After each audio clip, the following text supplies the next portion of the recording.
ہمیں مذہب بڑا مشکل کر کے بتایا گیا. ہم نے جب اپنے بچپن میں سنا چیزیں، ایون ہم نے یہ بھی سنا کہ اگر آپ نے نماز تراویح نہیں پڑھی تو آپ کا روزہ ہی نہیں ہے، یہاں تک سنا ہم نے. پھر ہم نے جو ہے وہ سختی سنی کہ آپ عشاء کے جو آخری 2 نفل ہیں وہ بھی ضرور پڑھیں آپ. تو بچے کے لیے بھی ہم نے کافی مشکل بنا دیا. ہمیں ابھی آ کے پتہ چلا کہ آپ فرض پڑھ لیں تو نماز ہو جاتی ہے. آپ کا اس کے اوپر کیا آپ کی ریسرچ کہتی ہے، آپ کا علم اس کے اوپر کیا کہتا ہے کہ کیا 2 فرض فجر کے، 4 فرض ظہر کے، 4 عصر کے، 3 مغرب کے، 4 فرض اور 1 وتر عشاء کا یہ پڑھ لیں تو اس سے نماز آپ کی مکمل ہو جاتی ہے؟ آپ نے بہت ہی اہم سوال کیا ہے، اور عموماً لوگ عشاء کی نماز کیوں نہیں پڑھتے؟ یار 17 رکعتیں کون پڑھے؟ بالکل ٹھیک کہہ رہے ہیں. ٹھیک، اس لیے لوگ جو ہیں، کیونکہ آج مشین کا دور ہے، ٹیکنالوجی کا دور ہے، وہ اس قدر مشغول ہیں کہ انہیں نماز پڑھنے کی فرصت نہیں. اور نماز کتنی بنا دی گئی ہے؟ 17 رکعتیں. پوری ذمہ داری سے کہہ رہا ہوں کہ 17 رکعتوں کا ثبوت کتاب و سنت میں سلف صالحین سے کہیں بھی موجود نہیں ہے. یہ اپنی طرف سے تعداد جو ہے وہ بنا لی گئی ہے. جیسا کہ آپ نے فرض رکعات جو ہے وہ بیان کر دی، اگر کوئی شخص صرف فرض رکعات ادا کر دیتا ہے، قیامت کے دن اللہ اس سے نماز کے متعلق سوال نہیں فرمائے گا. اس نے فرض ادا کر دیا، لیکن اس میں اس کی عبادت کے اندر ادا کرنے میں کمی ہو سکتی ہے. وہ کمی قیامت کے دن کہاں سے پوری کرے گا؟ رسول کریم صلی اللہ علیہ وسلم کی حدیث ہے سنن ترمذی کے اندر، اور صحیح حدیث ہے، فرمایا کہ جس شخص نے 12 رکعات نفل جو ہیں، اسے ہم نفل کہتے ہیں، عربی میں نفل کہتے ہیں، ہم اردو میں پنجابی میں ہم اسے سنتیں کہہ لیتے ہیں، جو صبح اور شام کو ان 12 رکعات پر ہمیشگی کرے، میں محمد کریم صلی اللہ علیہ وسلم اسے جنت کی ضمانت دیتا ہوں. تو وہ کیا ہے کہ آپ نے فجر کی 2 سنتیں رسول کریم صلی اللہ علیہ وسلم نے سفر میں بھی، حالت سفر میں حالانکہ نماز قصر ہو جاتی ہے، تو اللہ کے نبی صلی اللہ علیہ وسلم نے سفر کی حالت میں بھی فجر کی 2 سنتیں نہیں چھوڑی.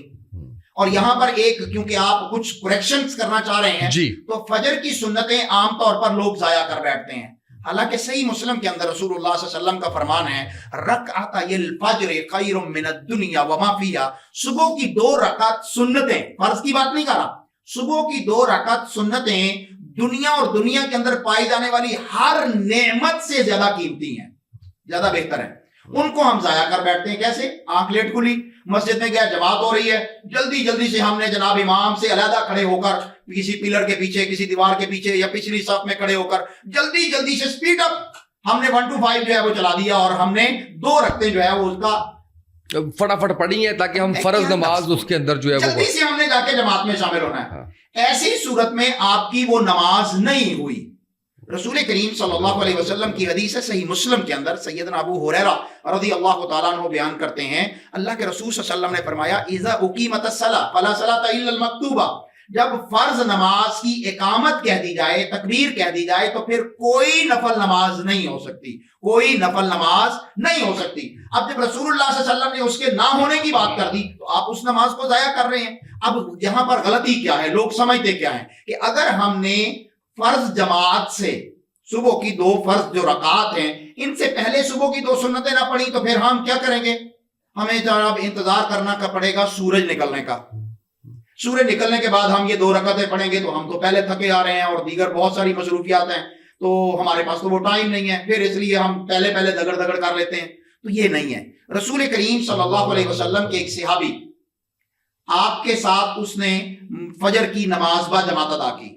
جب نماز سے، سنن نبی داؤد کے اندر یہ حسن درجے کی یعنی صحیح حدیث ہے، اس نے سلام پھیرا نماز سے، نبی کریم صلی اللہ علیہ وسلم نے جب سلام پھیرا تو اس نے کھڑے ہو کر 2 رکعتیں اور پڑھ لی. رسول اللہ صلی اللہ علیہ وسلم نے فرمایا کہ تیرے لیے فجر کی 4 رکعتیں ہو گئی ہیں. اس نے کہا اللہ کے نبی صلی اللہ علیہ وسلم، میری پہلی جو 2 سنتیں تھیں نا وہ رہ گئی تھیں، تو میں نے سلام پھیرنے کے بعد ان کو ادا کر لیا. تو اللہ کے رسول صلی اللہ علیہ وسلم خاموش ہو گئے. بالکل ٹھیک. آپ نے اس کو روکا نہیں ہے، اس کو منع نہیں فرمایا. آپ کا خاموش ہو جانا بھی شریعت ہے.